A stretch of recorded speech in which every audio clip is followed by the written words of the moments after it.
Now, this illustration basically shows the quick calc that we reviewed in the figure 11-39A.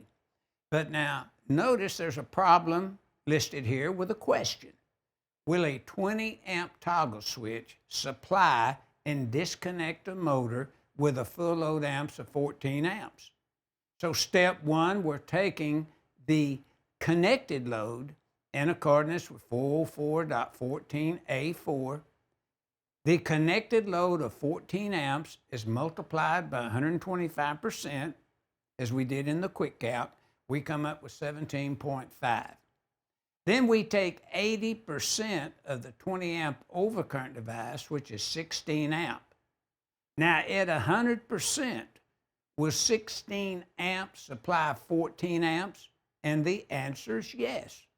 So this illustration shows that when we multiply the connected load of 14 amps times the calculated load by 125%, we have reduced down the loading of the overcurrent device 80%, as shown in step 2. So number 12 wire, say on a 20 amp overcurrent device or switch, toggle switch, would comply.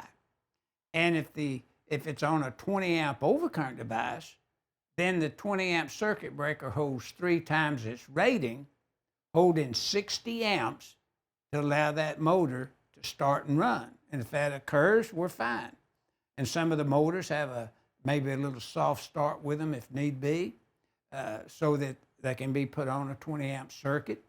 But this shows the quick calc with step 1 and step 2, deriving the solution answer of a 20 amp toggle switch that would comply with our section that we reviewed, 404.14. And that's what our figure 11-39B is illustrating.